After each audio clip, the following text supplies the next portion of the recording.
Olá, sejam muito bem-vindos a mais um vídeo nesse canal. Eu convido você a abrir a sua Bíblia lá em 1 Reis, capítulo 17, para lermos do 14 ao 16, que diz: Porque assim diz o Senhor Deus de Israel, a barrica de farinha não se consumirá, tampouco do cântaro de azeite faltará, até o dia em que o Senhor enviar chuva sobre a terra. E ela foi e fez segundo o dizer de Elias. Comeram ele e ela e a sua casa muitos dias. E o 16. E a barrica de farinha não se consumia, tampouco do cântaro de azeite faltava, segundo a palavra do Senhor, a qual ele falou por Elias. Essa passagem é muito conhecida, principalmente porque ela conta a história de uma viúva que residia em Sarepta, e ela recebe a visita do profeta Elias. Mas para compreendermos essa história por completo, que começa ali a partir do capítulo 7, ou a partir do versículo 7 do capítulo 17, a gente precisa voltar um pouquinho nos versículos para compreender a história, todo o contexto, né? Olha só, Israel estava vivendo uma situação de decadência espiritual, onde as pessoas estavam no costume de idolatria a outros deuses. Isso se deu muito ao fato, após a divisão do reino, quando Jeroboão assume o reino lá em Samaria, com as 10 tribos, formando assim o reino do norte. Ele, para não perder os seus súditos, para não perder o povo por conta do templo que ficava em Jerusalém, no Reino do Sul, ele pegou e construiu altares, instituiu ali levitas que iriam trabalhar na adoração daqueles deuses, enquanto os levitas do Senhor, da tribo de Levi, eles foram para Jerusalém. E como não tinha quem fizesse isso lá em Samaria, foi levantado então algumas pessoas para cuidar dessa adoração e de sacrifício a outros deuses.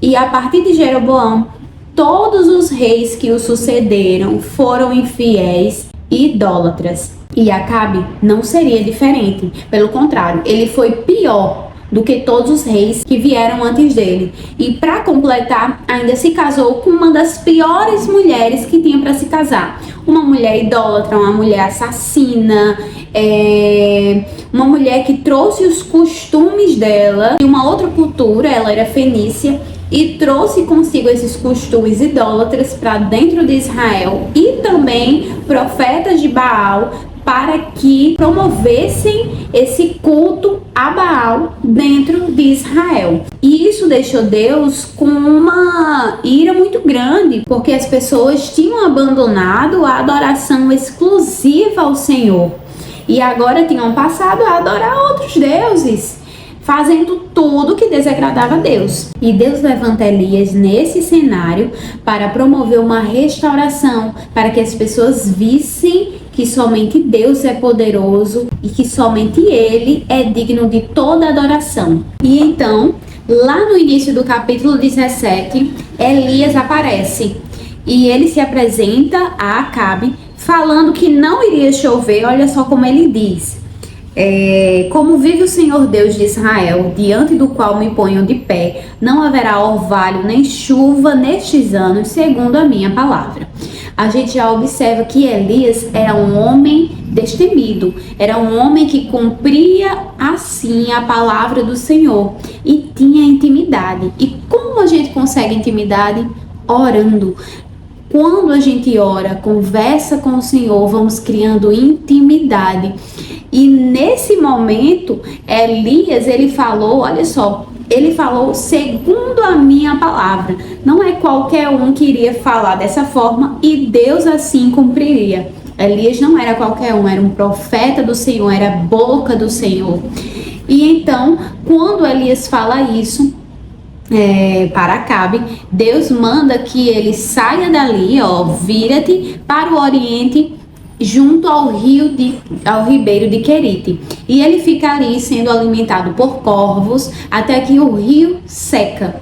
E quando seca, Deus manda ele ir até Sarepta. E um detalhe muito importante, Sarepta não ficava em Jerusalém. Sarepta ficava numa região da Fenícia. E Deus falou que Elias deveria ir até Sarepta, que lá teria uma viúva que iria o sustentar. Só que quando Elias chega em Sarepta, ele encontra a viúva que deveria sustentá-lo, catando os gravetos para fazer a sua última refeição para ela e para o seu filho, porque ela só tinha um pouquinho de farinha e um pouquinho de azeite. E olha só, Deus envia o seu servo. Ele estava passando por uma situação de escassez, mas ele estava cumprindo o chamado de Deus na sua vida. E ele não sabia, mas tudo aquilo tinha um propósito, que era fazer com que o nome de Deus fosse conhecido. Ele estava sendo preparado para um grande desafio, o desafio do Monte Carmelo, que era onde Deus iria derramar fogo do céu. Ele não sabia disso, mas ele deveria estar preparado. E como Deus iria prepará-lo? Fazendo ele passar pelo deserto e depender exclusivamente de Deus. E como ele iria depender de Deus? Vendo a providência de Deus em todos os dias, mesmo que fosse totalmente improvável, Deus iria aparecer e fazer cumprir a sua palavra. E então ele foi para Sarepta.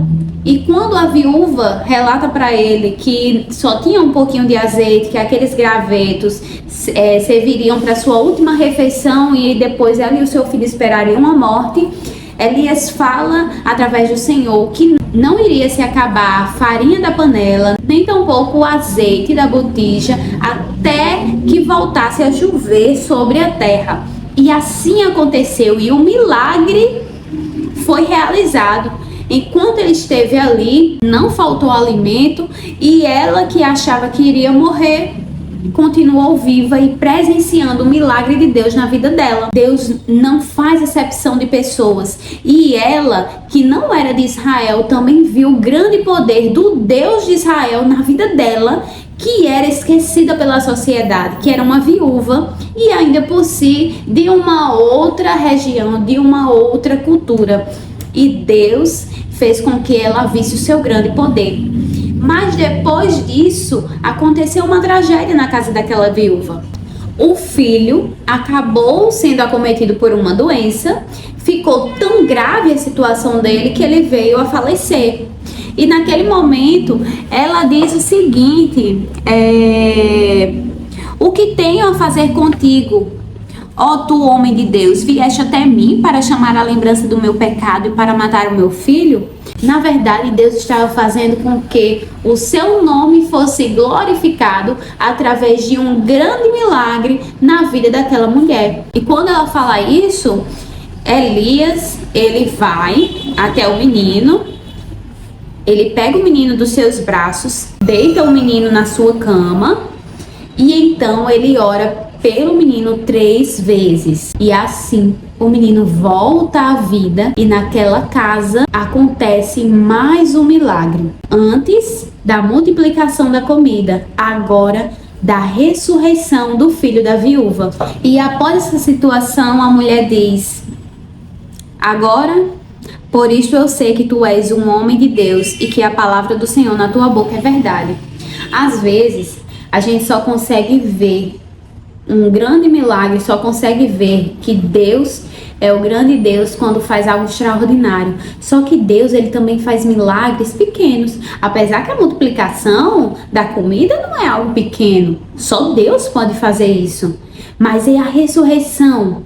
Deus, ele fez 2 milagres na vida daquela mulher. E quando Deus faz com que o seu filho volte à vida, ela tem uma clareza muito maior do grande poder do nosso Deus. E Deus é maravilhoso, é todo poderoso. E ele faz as coisas impossíveis aos nossos olhos se tornarem reais, porque ele tem esse poder, ele tem todo o poder.